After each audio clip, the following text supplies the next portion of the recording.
I'm Michael Troughton, and this is the Sirens of Audio. Oh, my giddy aunt. Sydney and Melbourne have always fought about which city is more important. The Murray Smith music is just breathtaking, and all the suites were just... The Murray who, great. sorry? What did I say? Murray Smith. But it's not a desiccation. I was going to say defecation. No, wasn't that either? Defecation. You did say it. I'm just fed up with no one dying. Go and do something useful and save the planet. I was kind of left feeling a little bit flat. I'm fed up with all Doctor Who stories, whether they be TV or Big Finish. If this doesn't get you into Big Finish, nothing will. That's all I can say about that, really.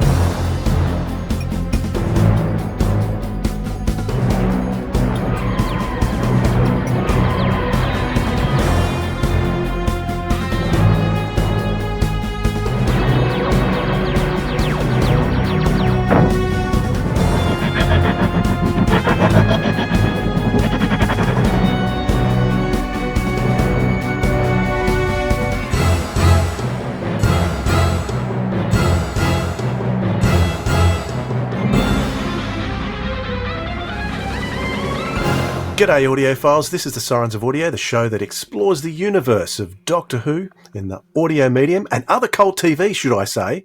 My name's Dwayne. And my name's Philip. G'day Dwayne, g'day audiophiles. I'm a bit rusty there on the intro, Philip, sorry about that. This is the first time we've been back in 2025 recording, of course, so how are you? Yeah, I'm good. You know what? I don't think I could actually do the beginning. I've often thought about, could I get through it without stumbling? I'm not sure I could even do it. So, yeah, I don't care what you do. I am good.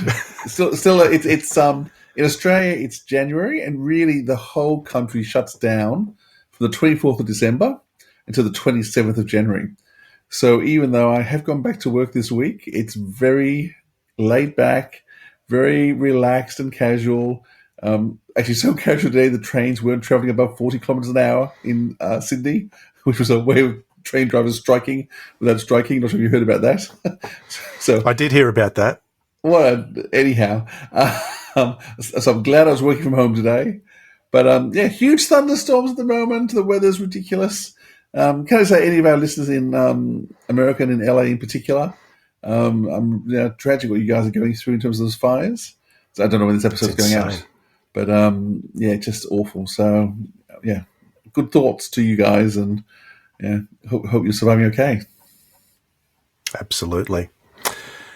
Now, today on the show, we are going to be looking back at the Big Finish December Doctor Who releases. There were 8 Doctor Who-related releases in December, Philip. That's quite a mammoth number to get through. It was a mammoth number. I only got through 7, but... I did 7 of the 8, and I'll explain why I didn't get through one of them as when we get there. Okay. All right, so we're going to jump down the rabbit hole in a moment, but before we do that, we just would like to mention a couple of live events that are coming up very soon, Philip. Yes, and one's brand new, like just been announced in the last couple of days. Yes. For those of you in Australia, we have Janet Fielding in Canberra. So Canberra is the capital city of Australia, for those who are interested. Lots of people think Sydney is the capital. We think so, but if you live in Melbourne, you think Melbourne's the capital. Melbourne tried to be the capital, but Sydney and Melbourne have always fought about which city is more important. And so when it came time to unite the country, the Federation people worked out there was no way you could make either Sydney or Melbourne the capital because they fought too much.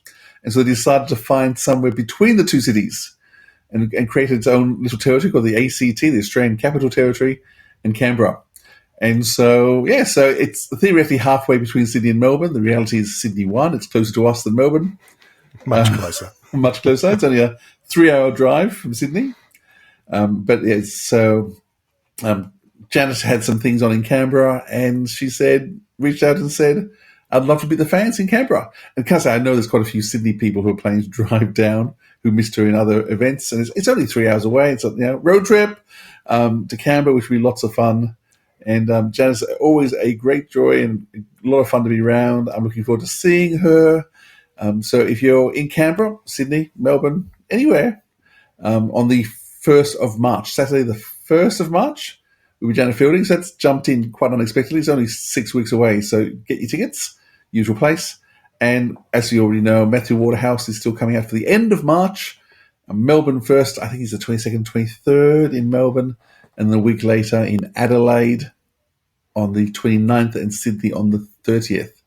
So March is now a total write-off for Doctor Who events, and we won't mention anything to my family or my wife because I'm going to be in more trouble. But anyhow, we'll just lay low about all that. Same here, Philip. I feel your pain. Very good. So jump over to sirensofaudio.com and grab your tickets. That's going to be absolutely fantastic. And if you haven't yet had a taste of Matthew Waterhouse, go and check out our podcast that we did an interview with him a few weeks before we broke up at the end of the year. And that came out just a couple of weeks ago, and that's been going great guns, particularly on our YouTube channel. So check that out. Is a YouTube video still called a podcast? Is that the right word? What is it? What is the correct word for? Is it still a podcast? It's a podcast. Okay, absolutely a podcast. Just be happy with the podcast, not vidcast or just it's a podcast. Yeah, go to the YouTube channel. It looks great. Yep. All right. Now, I said we were going to go down there, Philip. So you know where we're going. I spoiled it for you. Let's jump down the rabbit hole.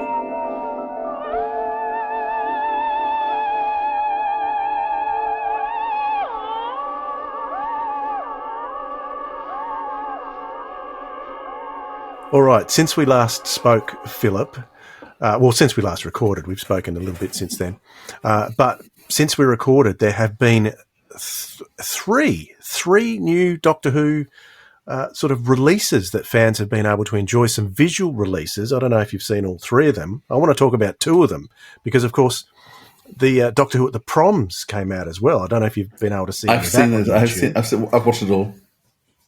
Well, let me tell you, I got the nostalgic feels for the Matt Smith era music. That was my favourite music, and I just realised how much I missed it. It made me want to go and stick the DVD straight on. I mean, all of it was good, but particularly the Matt Smith stuff hit me. Was there anything that particularly struck you from the Proms? It was a really fun time in concert. It would be lovely to go and actually be there live. I did go and see a live concert at the Opera House. It was Peter Davison who was emceeing, and that was actually there was a lot. My wife, lovely wife, that was a special present she got for me. We had front row seats for the Opera House. The music is just amazing. The Murray Smith music is just breathtaking, and all the suites were just the Murray who? Great. Sorry, what did I say? Murray Smith. Oh, why did I say Murray Smith? No idea. Murray Gold. Murray Gold. Why would I say Murray Smith? Who's Smith? Because I said I love the Matt Smith era music. Oh, that's where I got Smith from. Okay, my apologies, everyone. It is fairly late here. I've been getting up very early every morning, and my brain is really not in a good state. So I'm going to make all sorts of name problems. Yes, my family always talk about the fact that they're not going to know if I do start getting dementia, because I'm so bad with names at the best of times. I can't get their names right. So, yeah, I'll just give clues and Dwayne has to interpret for me when it comes to proper nouns, because I'm not good with proper nouns. Murray Gold is a fantastic composer who I've always loved his stuff. And, yeah, there's so many themes that just start and you just go, wow. But I kind of say I love, too, that they did the song. There's always a twist. Oh, the twist. Yeah, always a twist in the end. Because I think I'm one of the few people who actually enjoyed that at the end of that episode. But it's a catchy tune. Yeah, and once again, as an Australian, there's stuff that happens. And I know that last year in England there was a competition to get a starring role in Mamma Mia the musical, and Tobias Turvey was the male who won. And I'd watched all the rounds of, I'm trying to think what it was called. But anyhow, it was, so England has this it's a live show, hundreds of people audition for it, and they do this competition stuff, and they all sing songs. And Tobias was my favourite all the way through. And I know he got to star in Mamma Mia. He was the main male that came out. I went, that looks like Tobias Turvey. I was thinking, that's sad I know who he is in Australia, but I did. And he was doing his little twisties cardigan. Yeah, I thought the whole show just seemed like a lot of fun. Yeah, Catherine Tate was wonderful, and I loved watching the expressions on audience members, particularly the kids' faces as it went round, and the monsters, the Daleks, Cybermen, all the other monsters came out and joined the crowd, and the look of wonder on the kids' faces. It really took me back to my childhood and reminded me why I love Doctor Who so much. And I could see on their faces, that's me. So, in front of the podcast, Nicholas Briggs was thinking about it. Nicholas Briggs was there having a ball too, so it's just nice. Yeah, absolutely. All right. Well, I wasn't going to talk about that, but we did. Oh, okay. But the other one, we were fortunate at one of our last Sylvester McCoy event in Sydney. That was the day after the announcement was made that the War Games in colour was going to be released, and we happened to have in the audience one of the colourists, Aaron Klimas, and he was able to have a chat with us. We recorded that, actually. We might put that in a podcast at some stage. But that has since been released. We have both had a chance to see it. And I haven't asked you what your thoughts are, so I don't know what you thought of the War Games, Philip. Give us your thoughts. Okay. Patrick Troughton's my favourite Doctor. The War Games is one of my favourite Doctor Who stories ever. I think the 10 episodes just work perfectly. But this was a joy to watch. So do I think it's as good as the original 10 episodes? No. But did it look spectacular and beautiful? Oh, wow, did it.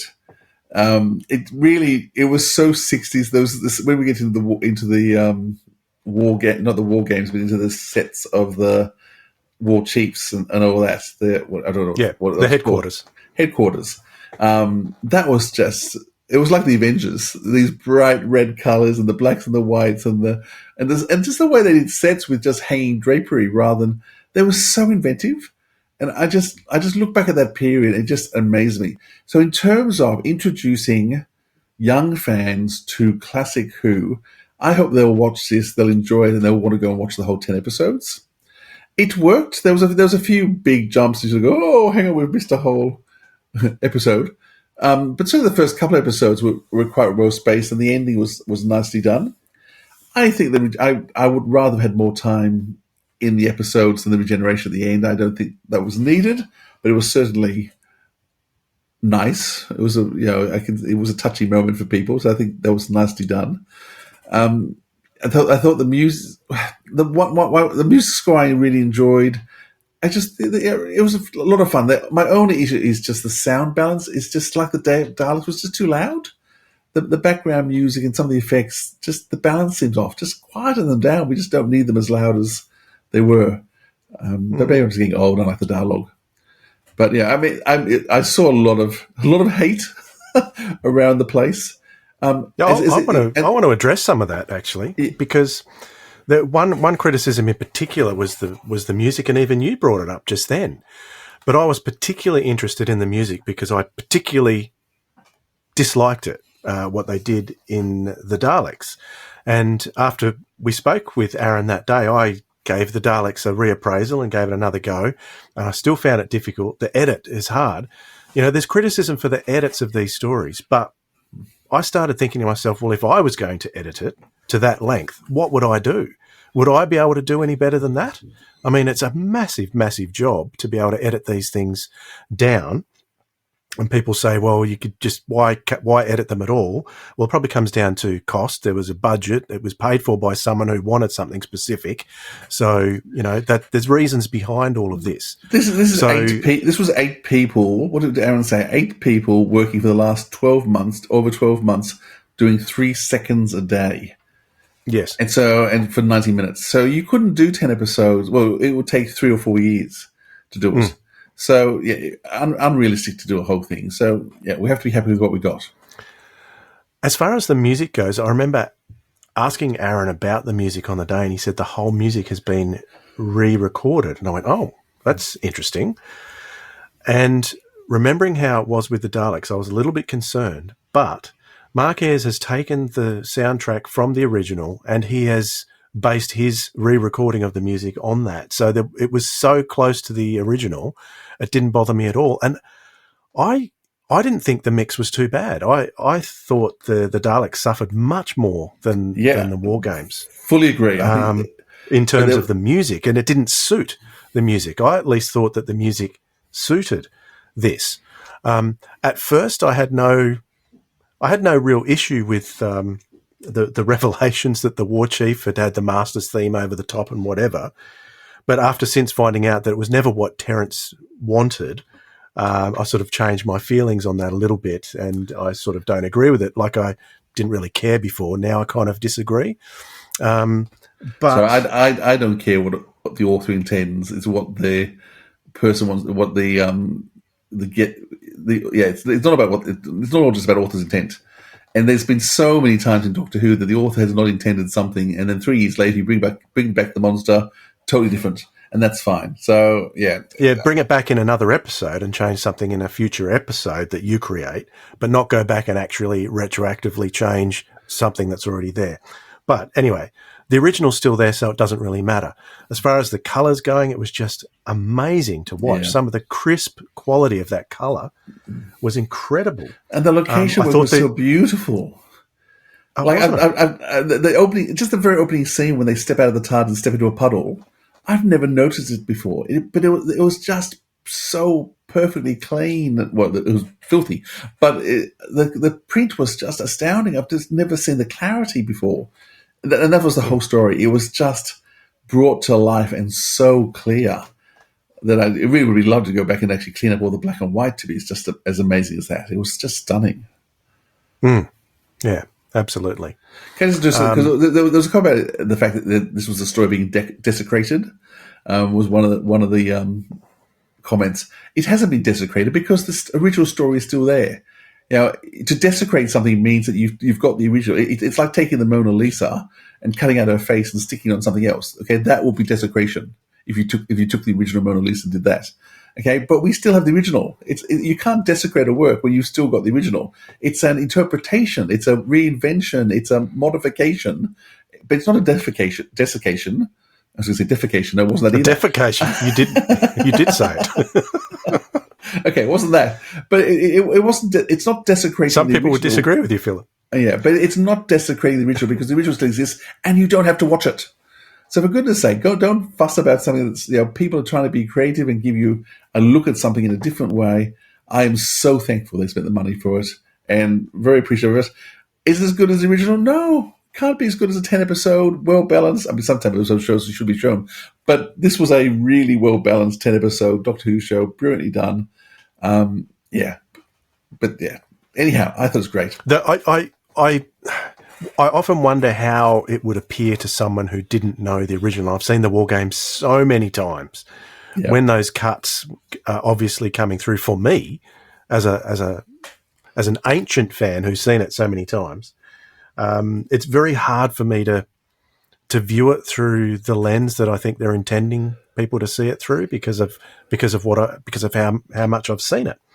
So, and I do know Ben Cook's had criticism on the edit, but I still go back to, well, what would you have done? What would I have done? It was a mammoth thing to try and cut down, and I think what they've done is pretty reasonable. Yeah. It was bold going for that episode, but it's such a good story. I understand why they did it. I mean, I would have thought, well, maybe approach something like the Mind Robber, which is only 5 episodes. Therefore, you're not having to cut out as much. But yeah, still choosing such a pivotal, important episode. It was great. Loved it. Yeah. All right. Well, what about the final one, the Christmas episode, Joy to the World or Joy to the Worlds, wherever it was advertised? What were your thoughts on that episode? Well, why don't you give your thoughts first? Because I've gone first the last 2 times. Well, I watched this. I didn't have any great expectations. You know, I'm no fan of the current era, and I just sat back and just watched this as virtually a casual viewer, not even so much as a fan. And what surprised me about this episode was that I thought that this was possibly Ncuti's finest performance. I was seeing elements of the Doctor come through in his performance. Finally, I hadn't seen them yet. But I was starting to see it in this episode. And I enjoyed the story. I enjoyed the concept. And I've only seen it the once. I haven't gone back specifically to review it or to analyse it. But as a casual viewer that just allowed the episode to wash over me, I thought it was fun. There were elements in there that if you examine them, you think about them, or you watch other people's reviews and analysis of them, very easy to criticise. But that's true of anything, I suppose. But on my first watch, yeah, I enjoyed it. Great. So my experience was I sat down with my two oldest children to watch it, and before it started, we had a bet in terms of how many times would the Doctor cry. So I bet 2 times, and I lost to my daughter, who bet 3. So I am fed up with the Doctor crying, but nevertheless, on the whole, there was good reason for him to. There was good reason in this episode for him to cry. It wasn't just for no reason, and it wasn't sort of over the top wailing. He sheds tears a lot, doesn't he? I suppose. Yeah, I'm a new age man. I'm happy to cry. I cry in promos for movies. I cried tonight in a promo to a movie. I have no problems with crying. I just sort of think when you do it in every single episode, and it's now become, in our family, it's a running joke in terms of, before the episode starts, we have a bet on how many times it's going to happen in the episode. And I thought 2 was being a bit, I thought I'll probably just be once, but I said 2. It's a bit of a joke. And then, my daughter said 3, and she was right. You go, oh, it's just a bit too much. Anyhow, I'm sure other people love the emotional Doctor.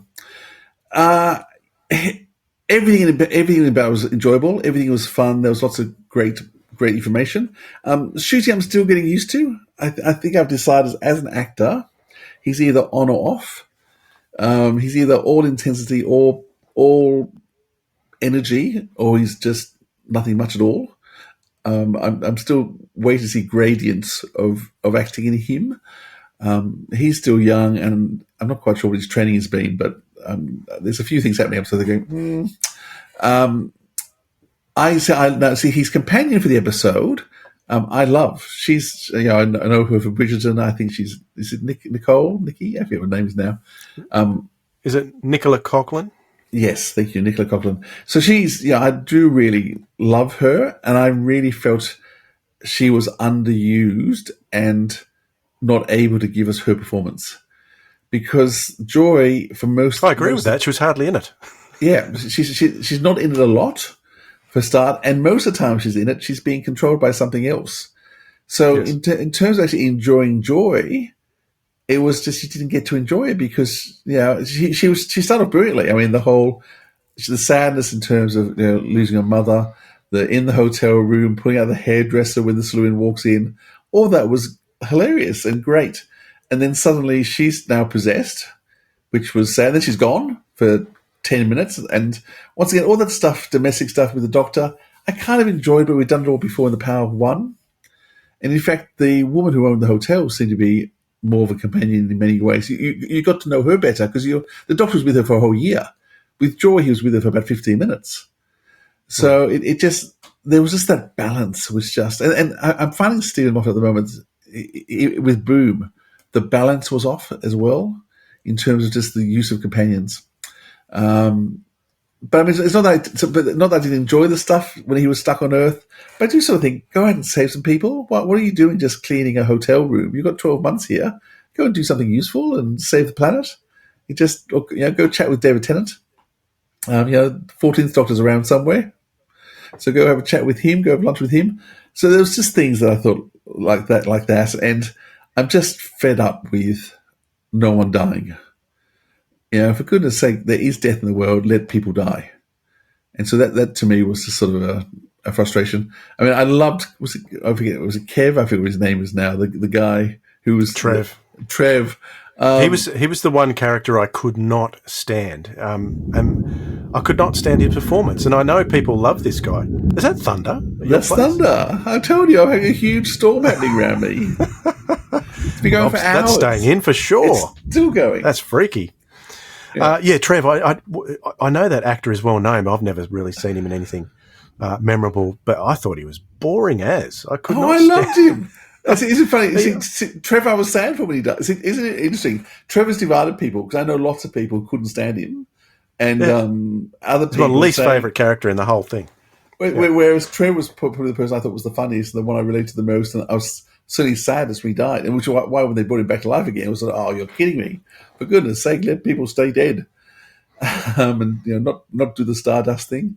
There's a bit of controversy in terms of that it was anti-lockdown, but it certainly wasn't saying that. It was anti the parliamentarians partying while people died, and I think people they were having a go with the previous government. It was very political. Oh, that's not what I got out of it. Oh, well, I did get that out of it, but what touched me about that was that my mother, who was had terminal cancer at the time, was dying through that time, and I had to go through the process of.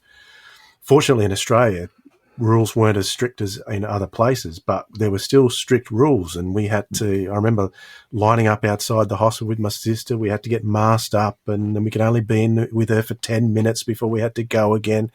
So I was actually feeling for Joy. I was relating to that from my own personal experience with COVID, and it was not a nice time being around hospitals. I can tell you, it was very, very frustrating because we knew our mum was dying and we just wanted to be with her all the time, and we couldn't. So that's what was getting me through those scenes. So I wasn't feeling aggro. I thought that was put across really well. Yeah, so do I. I thought it was really good, but I don't think Stephen Moffat was trying to make a comment about it being anti-lockdown. I think, especially with the number of deaths in the UK, which was just shocking. Much more than really they should have suffered. And as much as lockdown did damage and it was very hard, the death rate would have been so much higher. We just and early on we just didn't know what we were doing. When mistakes made, that was for sure. But when a government brings in laws about lockdown, and when you can't be with parents who are dying, which is just heartbreaking, and then the Prime Minister and his cronies are partying and getting drunk when the people they're supposed to be representing, they've passed laws that won't even let them be with people who are dying. That was the attack, and and good on Stephen Moffat for that, because that was rightly so. But it's always interesting how people interpret things. So did I enjoy it? Yes, it was I enjoyed it. It was a very entertaining show. Is it a classic? No, it's not a classic. Is it one of the best we've had so far with shooting? I think so. But once again, another draft, another pass. May have been good. It's feeling like we're not quite getting enough drafts go through with these scripts. But anyhow, I'm still looking forward to the second season. Looking forward to see what comes. Yep. Everyone's commenting on that trailer with the cartoon coming out of the screen. That freaked me out. Yes, well, it looks like an amazing scene because it really freaked me out. Let's hope the story matches our expectations. It's always easy to produce a good trailer with hours of material. It's a question where the whole episode matches up to it. But I'm hopeful. Very good. All right, let's crawl up out of the rabbit hole, and we're going to talk about the December releases, Doctor Who-related releases, from Big Finish. There are a lot of them. Paternoster Row has become a place of threat and violence. From Big Finish Productions, the worlds of Doctor Who, the Paternoster Gang, Trespassers, No Place Like Home. I recognise the odour, ma'am. The creature is attempting to disguise itself as human. I am human! How I despise metamorphs. More jellyfish!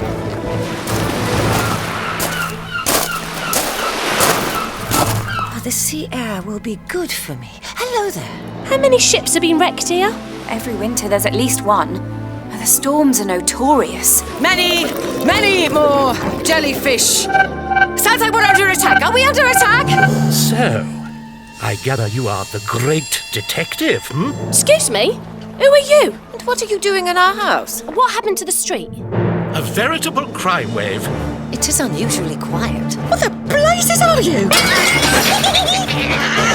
Get away! This is my new and improved anti-shapeshifter reverse shapeshifting device. Catchy name. Prime the device by activating the trigger there.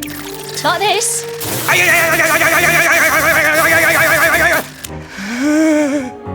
Big Finish. For the love of stories. No rest for the wicked, eh? So let's start with the first release, which was the Paternoster Gang, Trespassers 3, No Place Like Home. There were 3 stories in this, Philip, and we even had the appearance of the second Doctor. So there was only the second Doctor and the fourth Doctor made an appearance from the classic Doctors in the month of December, and I think it was a good appearance. Does the eighth of course, the eighth. Sorry, my mistake. He's counted as classic. But 3 stories in there, Doppelgangers by Ken Bentley, who was on the show a bit over 6 months ago, and he's been on the show a couple of times. He's a friend of the podcast. So I was very excited to see Ken's addition to this set, and a very, very funny episode. This is a team that's kind of set in the same era as Jago and Lightfoot, but it's amazing how that same era can produce, and like the different dynamic of a team can produce such a different kind of series. And that's what you get with Paternoster Gang. It's not a clone of Jago and Lightfoot. It's something completely unique. It's very, very new series as well. So what were your thoughts on this set, Philip? Yeah, really enjoyed it. I think Doppelgangers by Ken Bentley. This is, of course, I think the 3rd box set, and they've been dealing with the Zygon impersonator throughout. The last box set was interesting because all 3 were sort of flashbacks as they were trying to work out where the intruder was coming, because they knew something was wrong with Jenny. And so you had 3 flashbacks. So this is moving the story on. So yeah, from box set 1 with a big cliffhanger, box set 2 was all flashbacks, and then this one was progressing the story. Though we had one without any double gangs at all, which was the second story by Nerve McIntosh and Dan Starkey. So 2 of the stars of the show have written an episode. Neve. Sorry, yes, what did I say? Nerve. Yeah, Neve. So she's Scottish, isn't she? Irish. She is. Scottish. Good. Yep. Sorry, people over in Scotland. I apologise. British. No, these are Scottish people I'm apologising to, because if Neve is Scottish, I'm apologising to the right country Kenny. there. I got in trouble with someone for talking about speaking British, and someone in one of the comments talking about, no, we don't speak British, we speak English. So I got... Okay. You just can't win, can you, Phil? I'm trying to keep the peace with everyone. I'm failing totally. So Neve McIntosh and Dan Starkey have written a story together. Dan's done a few others before, but this is the first time I think Neve's done a story for Big Finish. And there was a lot of fun. I mean, what they were doing with Dan Starkey in Victorian bathing costumes and woolen wear and saggy woolens. The pictures were hilarious in my mind. And then Matt Fitton's done another amazing one at the end, which, as you said, uses the second Doctor. The 6B Doctor, though, so it's the one that's travelling around at the moment. It's just very entertaining, a lot of fun, as the Paternoster Gang always is. And I was curious as to where the Doctor would be in his timeline in this. Would he be from somewhere earlier than 6B? But no, he is from the 6B period, and that's woven into the story as well as you get to the end of it. So if you like good fun, well, you've seen these guys on TV plenty of times, and they are funny on TV. So this is the kind of thing you're going to get from the Paternoster Gang. And it's done once again here very nicely. Yep.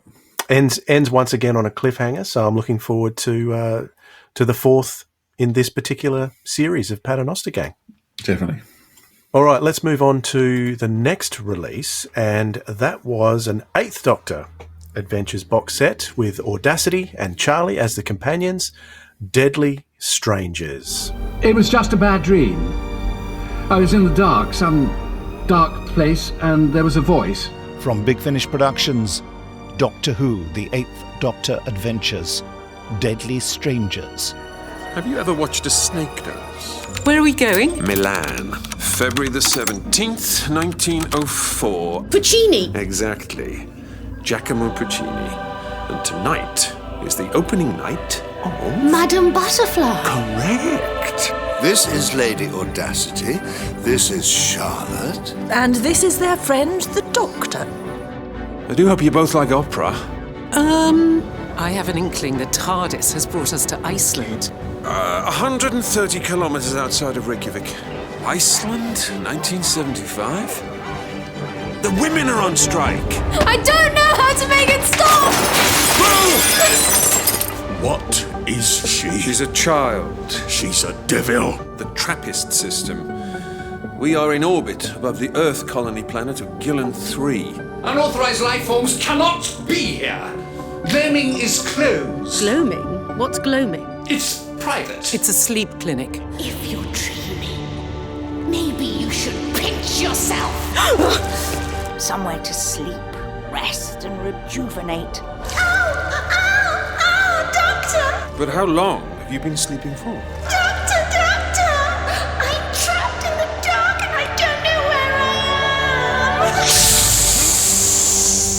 I will dance her ragged. I will dance her to death. Big Finish. For the love of stories.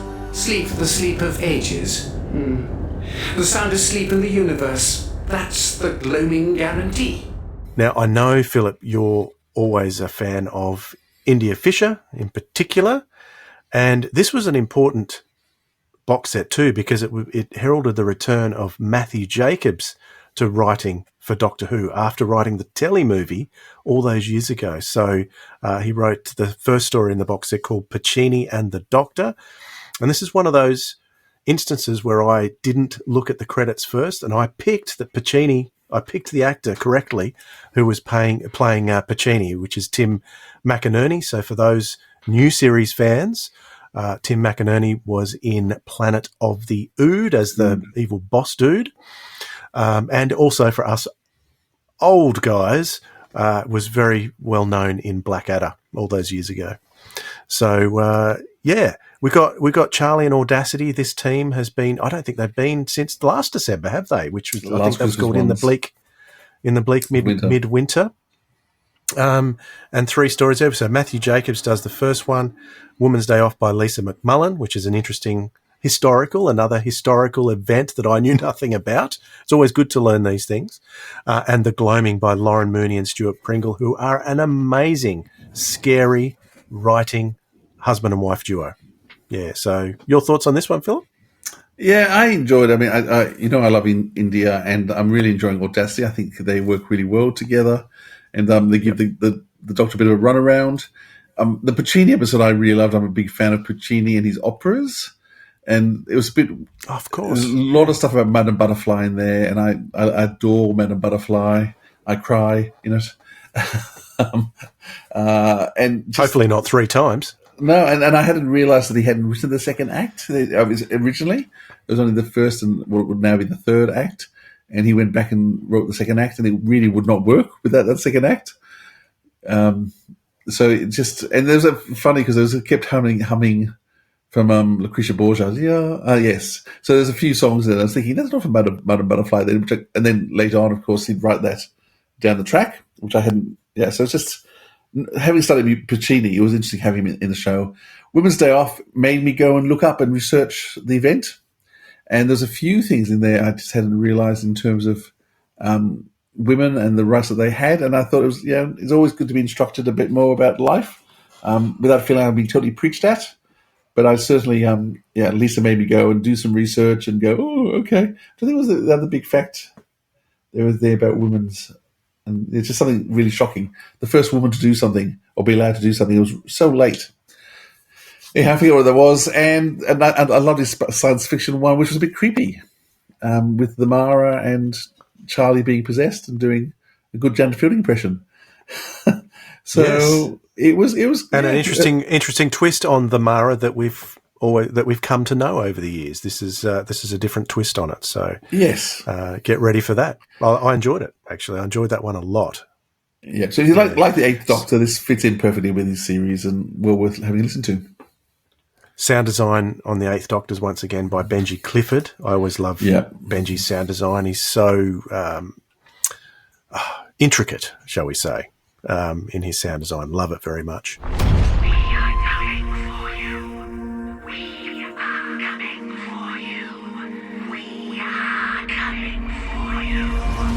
From Big Finish Productions, Bernice Summerfield, The Eternity Club, Sanctuary, and Liturgy of Death.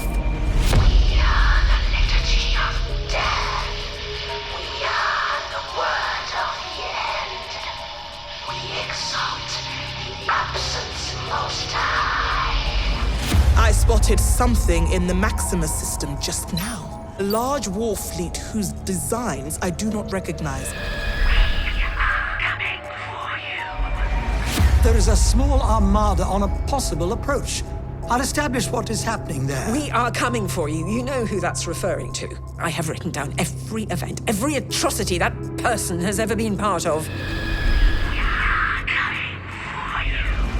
In a manner of speaking, we cannot be sure of who the oldest is.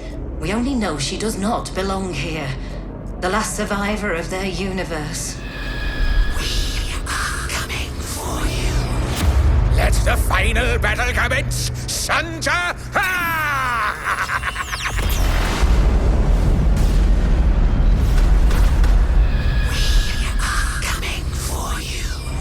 Look me in the eyes. Look me in the eyes right now and tell me you don't feel it.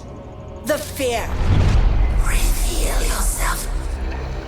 Where is the master? Big Finish for the love of stories. Moving on, the next release, I know you haven't heard this one. Oh, no, it's spoilers. I was going to tell you why. But yeah, it's okay. Oh, well, let me say what it is, and then you can say why. Okay. It's first. The New Adventures of Bernice Summerfield, Volume 8, The Eternity Club, Part 4. That's a long title. But it's the final of the current series of Bernice Summerfield, The Eternity Club. Part 3, it ended on a cliffhanger, and so we got Part 4 in December. And you and I, Philip, we're going to listen to the whole lot in one go before today. Yes, and that's why the only reason why I haven't listened to this one, I could have fitted in this one episode, but I've only listened to part 1, and I was waiting to listen to all 4 parts together.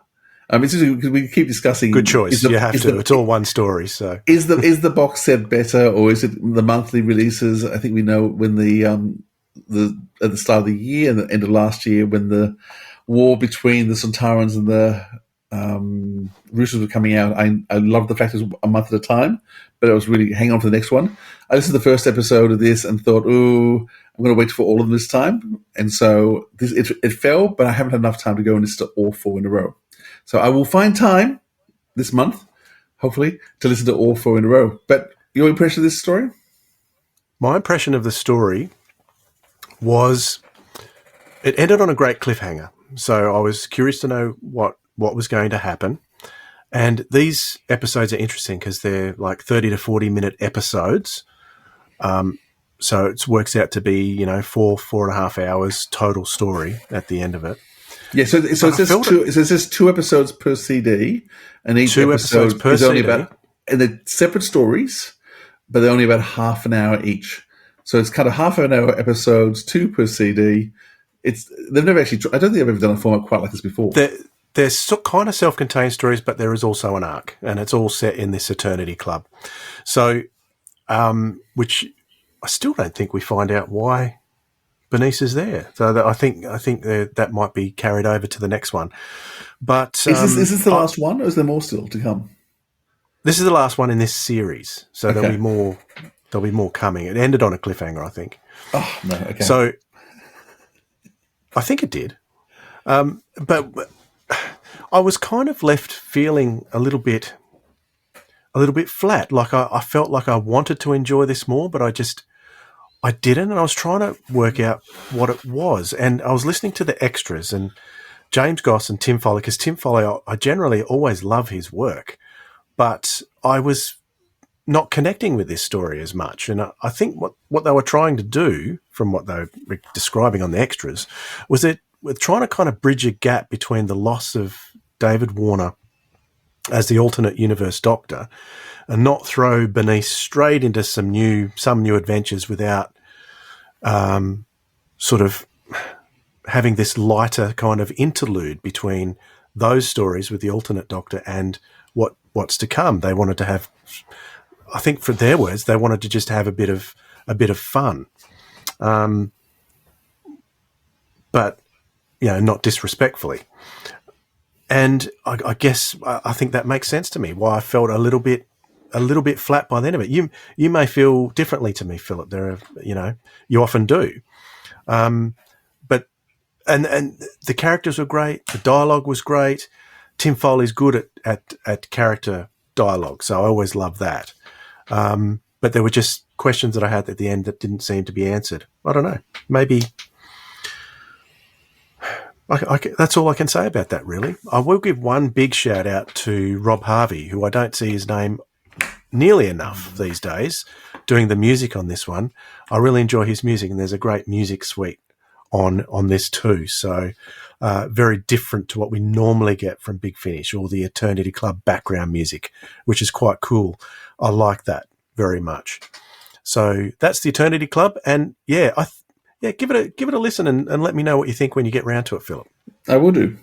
Cross-lateral phase shift attained in perfect synchronization with disrupted channel. Objective requested. From Big Finish Productions, Doctor Who, The War Doctor Rises, Unknown Soldiers. Objective received. Testament. The leader. I am Paz, commonly known as Paz the Traitor, Paz the Turncoat, Paz the Despicable, etc. I know who you are, by the way. Paz, if that's your real name. Paz is an old Gallifreyan insult. My true name was rewritten throughout all of history as part of my punishment. Yes, Paz is the boss. Testament. The bank. I am Regent Lunim alias Rogue of the Rogian Empire. Worst king ever. We shall reclaim what is mine by birthright. An emotion spliced Magellan, a disgraced Gallifreyan spy, and a deposed monarch? Testament. The brains. I am known as All Morale, and I'm an augmented Magellan, which means I've got a mind of my own. I came up with this algorithm that maps every possible timeline in a conflict. There's only one instance where the war ends with that reality ending too. One junction in the quantum tangle. One slip of the knot. One crucial event. For the Time War to truly end, this man we see before us must die. And we have to kill him. Testament. The wild card. No, my name is not important. They're calling me the wild card. I'm not talking about just stopping the Daleks. Dalek fleet is in near stasis. Phase Dalek is not. Phase Dalek operating at maximum efficiency and will transmit into battle. Incoming from all directions! Seek, locate, destroy. Big Finish. For the love of stories. The next one is a surprising one for me, and it is The War Doctor Rises, Unknown Soldiers, which is Jonathan Carley's masterwork as the War Doctor, as originally played by John Hurt. This was released. It's the second War Doctor Rises release for the year. I think the first one was called Morbius the Mighty. Is that right? And this is a kind of a single story all the way through, written by Timothy X. Atack, which is another author who I'd love to talk to at some point, and because everything he does I have loved, and he's written this whole box set, which is a fascinating concept let me just read the blurb. As the Time War rages across the cosmos, an unlikely crew of outcasts form a pact to end the conflict once and for all. Their target, a legendary warrior whose assassination at a precise point in history will create a chain reaction that sets the whole universe free. So instantly I thought these people that get together to go on this mission to kill the warrior is going to be these people against the Doctor, but that's not necessarily the case. It got me, that blurb. Thank you very much. And I hope I haven't spoiled it for anybody. But yeah, we've got a sort of a ragtag bunch of people getting together in the first episode trying to find the Doctor. And I love the episode titles too. The first one's called Ready, second episode's Aim, third title is called Fire. And they're on this mission to find this particular person, and if they kill the person, it will supposedly end the Time War. And the story kind of revolves around that. There's a Mavellan in there. There's a couple of Ogrons in there as part of the bunch. And a couple of other characters too that you learn more about as you go through. But I'm not a huge fan of the Time War, but I really liked this box set. It was really kind of self-contained. I could follow the story quite easily. I always love Jonathan Carley's performance as the War Doctor. And this is one of my favourites of the month, Philip. Well, there you go. I finished listening to it today, and certainly it was very enjoyable. I mean, I do love the war, the Time War. Though, to be honest, I've not listened to all the Jonathan Carley War Doctor stories.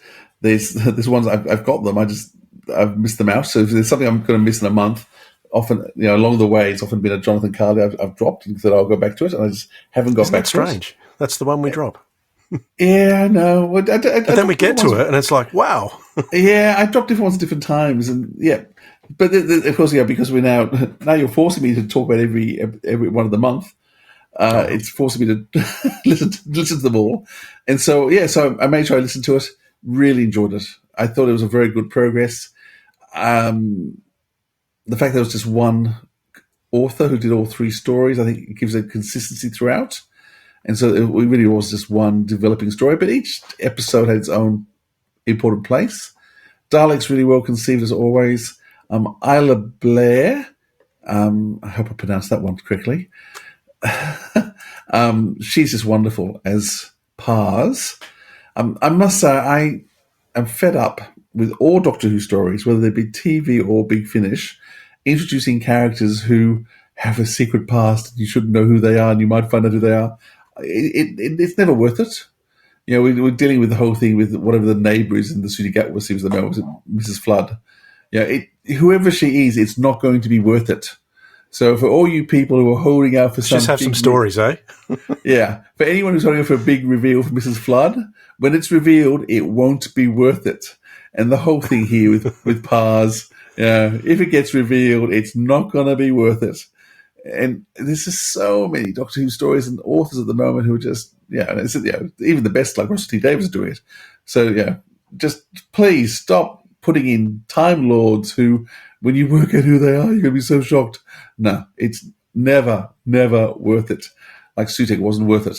Never worth it. Stop doing it. Just give us good stories and good characters and let it go. Anyhow, that would be my only quibble. Once again, the music was sensational. Actually, we didn't talk about the music for the Paternoster Gang, which is our theme song. Carter, wasn't it?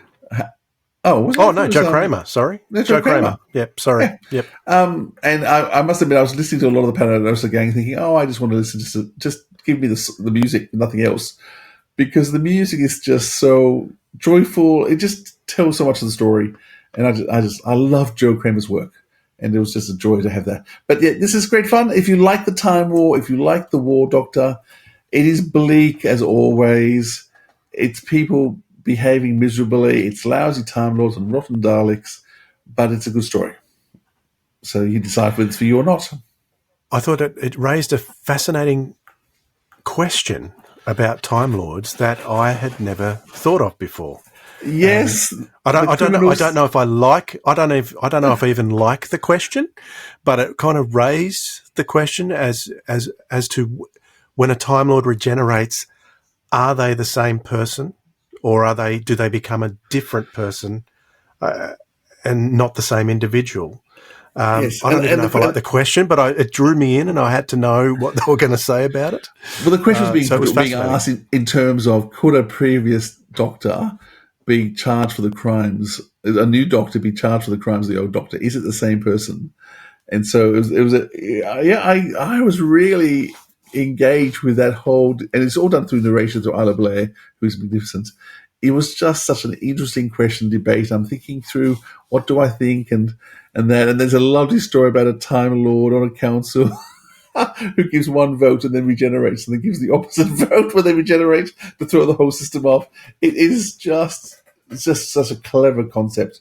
Those narration bits done by Isla Blair are really compelling. Yeah, and as with a lot of the artwork these days, Sean Longmore does the artwork, and it's a great cover as well. I love those. It's probably my favourite covers coming from Sean at the moment. They're beautiful. They're always beautiful. Oh, one other thing which I wanted to mention about it was the character of Mavellan, who is a bit of a Drax-like character who spent time on Earth and picked up the local lingo, which I think, I don't know, it kind of detracted a little bit for me from the character in the Mavellan. I still liked her, and I liked her performance and everything, but I thought, and there were times when she did go back into Mavellan speak. And there were some Mavellan sound effects from Destiny of the Daleks, which I really liked too. So, but I don't know if that worked 100% for me, but it's still a great No, idea. I was happy with it because the concept was she was trying to escape the time war. She went into hiding. She had to adopt the personality of the people around and just to fit in. So I was very happy with it. And of course, some of the lines that came out of it, because it was 21st century Earth English, made me laugh. So Yeah, they were I thought it was great. Loved it.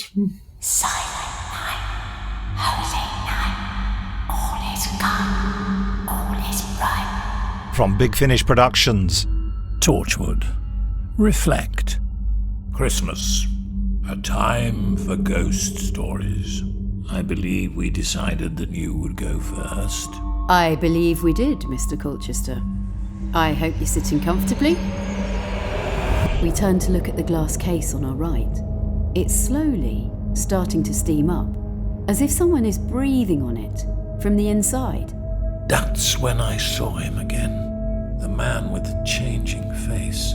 The neon lit up his face as the face itself flickered and changed.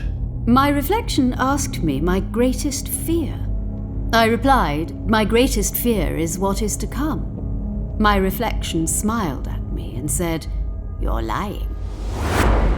The winter solstice is the longest night of the year. Back in the day, it was believed to be the time when the barrier between the living and the dead was at its thinnest. Such thin lips. Big Finish, for the love of stories. Are you all right, Miss McShane? Is she behind me? We're moving on to another Doctor Who spin-off, and that is Torchwood. The monthly Torchwood for December was called Reflect, written by Joseph Lidster. He hadn't been back for a little while. And this was an amazing story featuring Sophie Aldred as Ace and Paul Clayton as Mr. Colchester. I want to get your thoughts on this, Philip. I want to hear whether you're reflecting what I think about this. Yeah, I don't want to say much about it because I think you can't talk about it too much without giving away too many ideas. I think Sophie and Paul are marvellous together.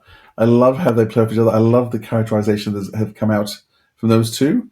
It was just a great ghost story set at Christmas time. I mean, I don't know what it is about. Okay, ghost stories in Australia, that doesn't happen. There's nothing ghosty at all. Because it's bright. Because it's bright and summery. Hot. So I've no one's thinking about the dark at Christmas in Australia.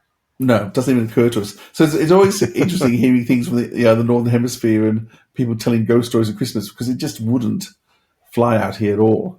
But that's okay. There's been a lot of ghost stories recently because there's also the ghost stories in. It made me reflect back on the War Master box set. So they were all ghost stories as well. So there's been a bit of a hit of ghost stories at the end of the second half of the year, last couple of months. I enjoyed it. I mean, it was always very Joseph. You always know you're going to get something good from it. The language was really beautiful, and I just loved. Yep, that's what Joe does. I loved the language and so the conversation, but it really was. It was sort of a two-hander with them both telling stories back and forth and questioning each other a bit. What did you think? Oh, I love this. They did an amazing job being a two-hander, just telling stories. They were playing the characters as they went too. Like there were times when Sophie was doing voices. I thought it was a different actress, and it wasn't. It was Sophie. That's how good I suppose she's got lots of experience doing audiobooks, so she's done lots and lots of different voices. So this was great. But those two together, there's something special about them, and I think Big Finish have cottoned on to how wonderful these two are. There needs to be more. Yeah, I think in part it's actually Lisa Bowerman, the director. She always managed. She's such an amazing actress herself that she's an actor's director, and she really allows actors to step in front of the dialogue, step in front of the story. And so both Sophie and Paul was just given so much strength to do, and the way, once again, the way they pause, the way they sing song. Lisa's not big into background music, so there wasn't a lot of music in the background. Blair Merritt always does a great job with music, but it really was tonal more than storytelling in terms of the music. It was an unusual story which I wasn't expecting at the end of the year, but fun. Well, no, sorry, not there fun. There was some. No, it wasn't. It wasn't much fun. It's Torchwood, of course. Yeah. There was some sort of ghostly whispers coming through that reminded me a lot of Master. Do you remember Master? How the character of Jade or Death was whispering in the background, very, very scarily. That was happening in this as well. So yeah, I thought it was fantastic. There's been a couple of Torchwoods this year I haven't really enjoyed much, but this one. But then they put one out that brings me right back, and this is one of them. What's happening? A temporal schism. From Big Finish Productions, Doctor Who, The Fourth Doctor Adventures, The Curse of Time. You are? Me? I'm the Doctor. This is Sarah, and this is Harry. Oh, a village. Looks positively medieval. Our story is one you will know, but which bears repeating. The monks. It is the tale of how man was judged and found wanting, and how a great disaster befell the earth. He's talking about the solar flares and the ark in space. But one man, Noah, foresaw the disaster and built a great ark. It seems to have become the stuff of legend. But that means we're even further into the future. Man could only survive if he turned his back on technology and lived according to the laws of nature. Condemned to live, stuck in the Dark Ages. A trial? You're putting the Doctor on trial? The penalty is death. Zaphiel Axon must be eradicated. Let the instatement begin. Commence transfer. Hundreds of dead people in there. Thousands. We are at the scene of a mass murder. Behold, the engine of time. You're mad! The definition of insanity is to repeat the same mistake and expect a different result.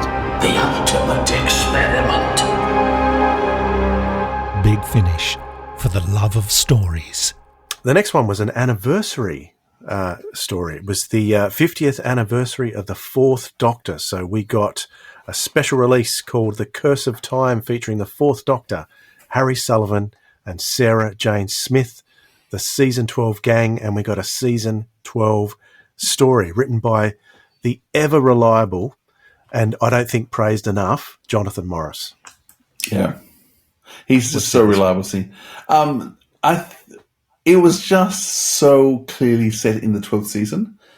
And so it picks up straight away at the end of Revenge of the Cybermen. There's acknowledgement of the fact that the Brigadier's called them for Terror of the Zygons. He's used his, whatever it is, the Space-time telegraph. Space-time telegraph.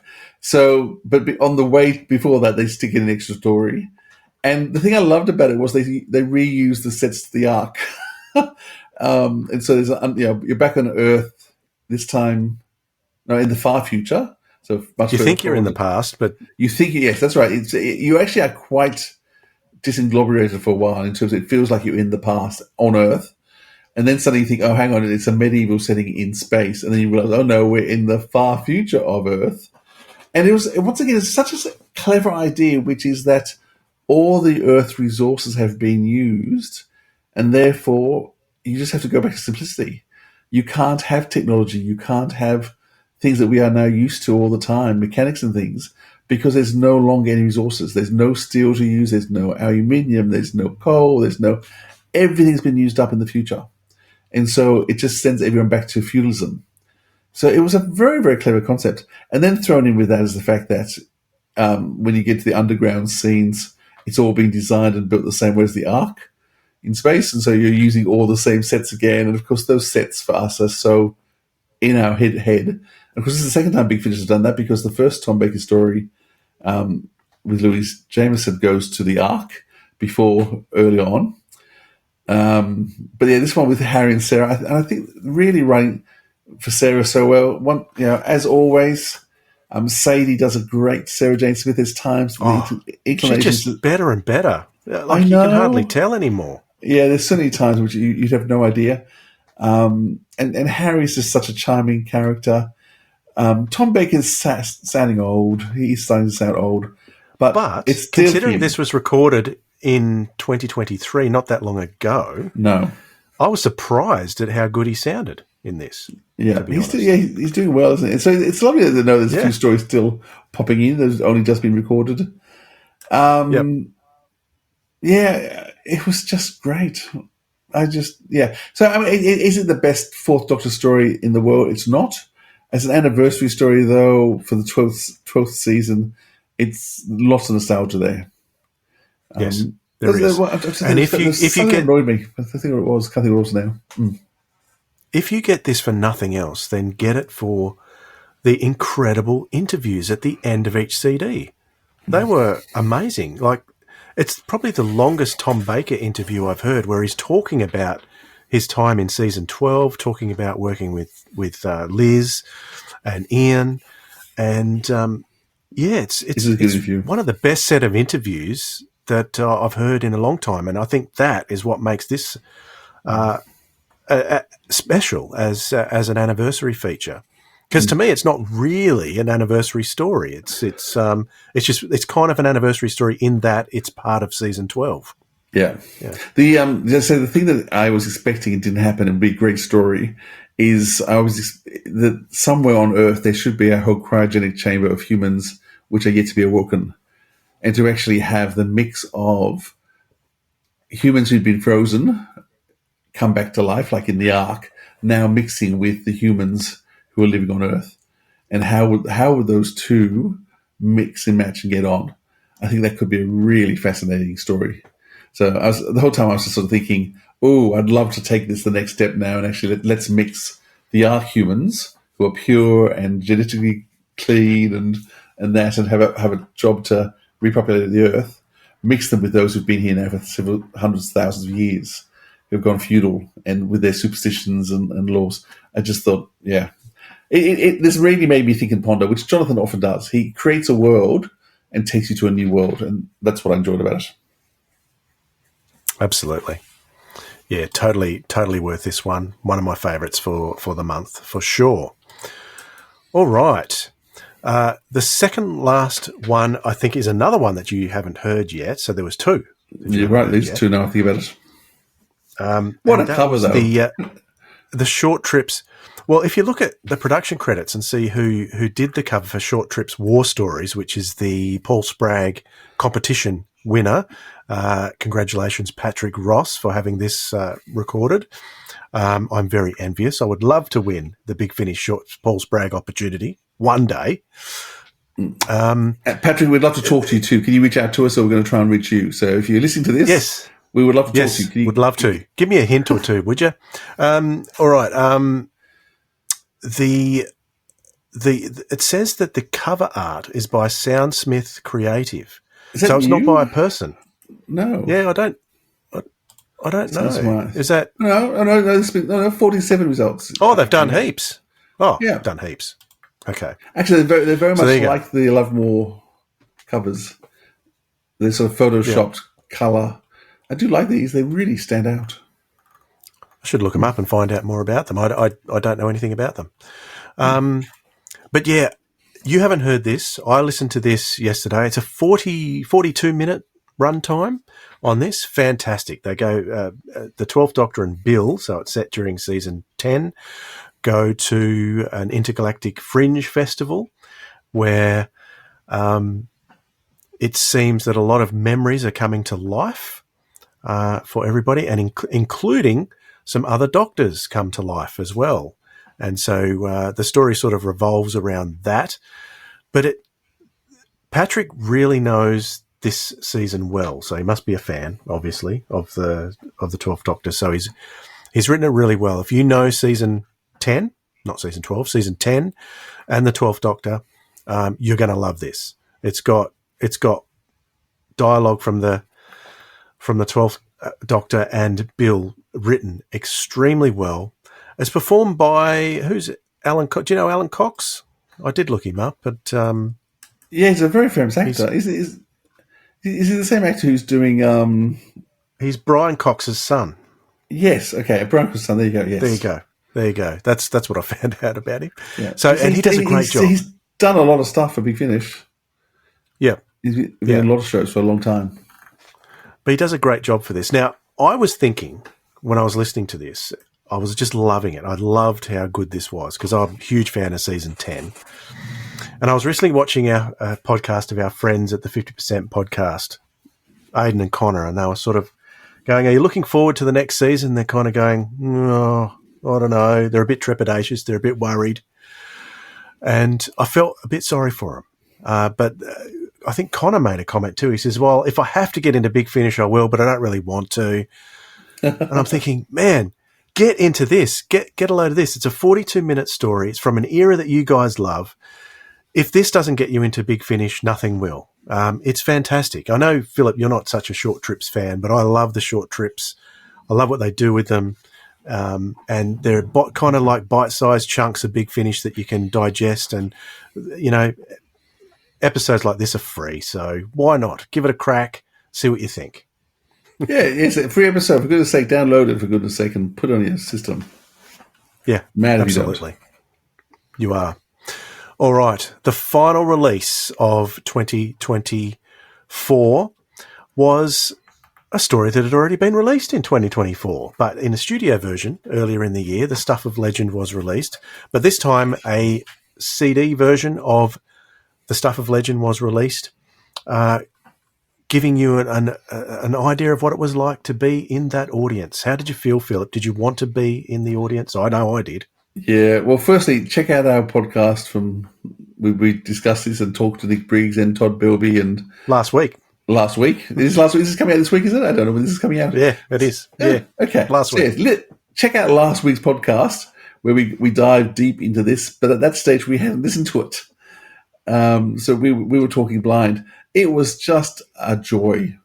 So I enjoyed it when the original one came out a few months ago, but this is just, I think. Okay, it's not better. No, maybe it's better. It's more joyful. And it's just lovely how Barnaby comes on. It's lovely hearing the crowd live and what they laugh at. Yes, that was my favourite part. Listening to the crowd was wonderful. And it made me laugh out loud too, because there's often very funny stuff in Big Finish, and I sort of think, oh, that's funny. But I don't. Do you want to hear my favourite line? Yeah, what's your favourite line?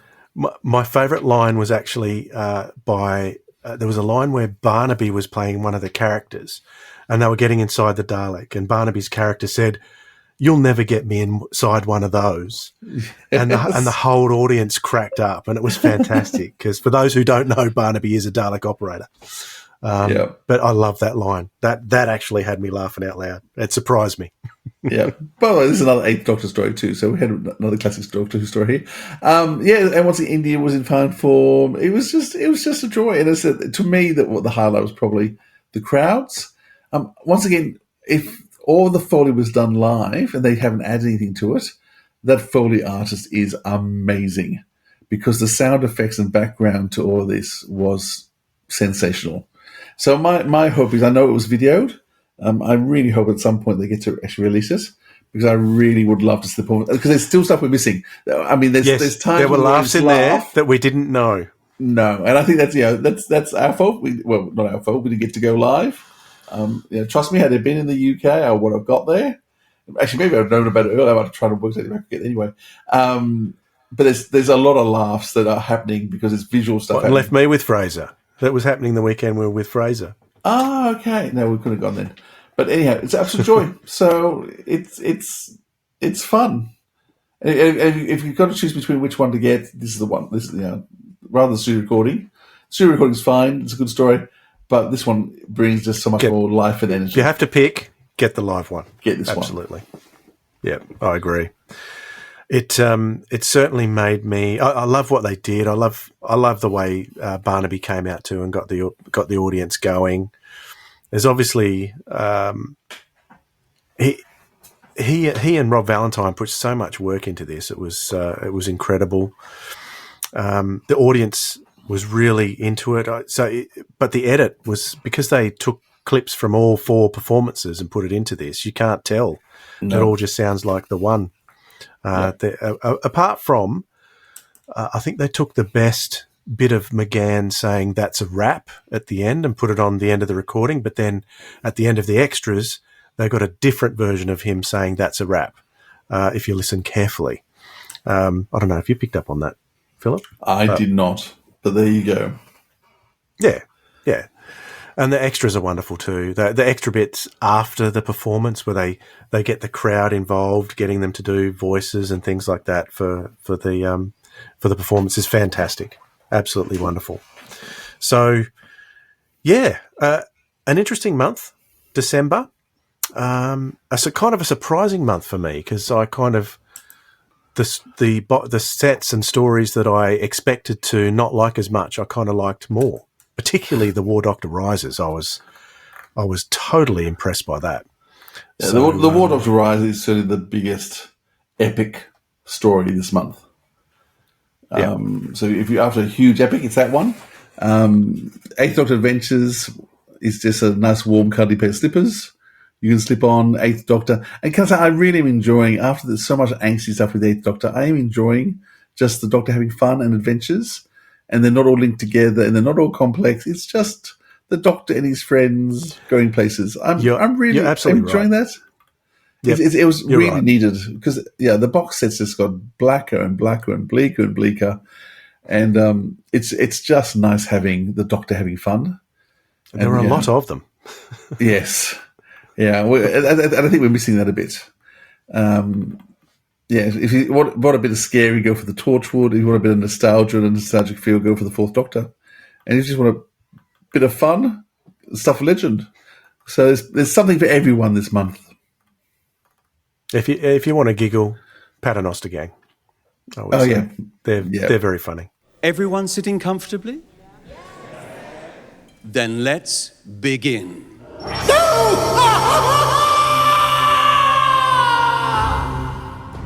Tonight I shall finally know what lies in the darkness. From Big Finish Productions, Doctor Who, The Stuff of Legend, the live show. We're not lost, Charlie. Think of it more, we've gone on holiday by mistake. Doctor, that's life with you all over. What can I say? I'm the original accidental tourist. With a strong emphasis on the accidental. It began around midsummer. There was talk of corpse lights seen in the old Merry Maid mine. For there's fishing boats a-bobbing in the bay, which went out fully crewed in the morning and returned empty by nightfall. And sounds of digging from the mine. Now what's doing that digging, miss? 'Cause it sure ain't living men. Smash it into the rock wall! Alert! Alert! I am under attack! Now, Doctor! I'm losing my grip! The chasm, quickly! Push it, Captain! Push!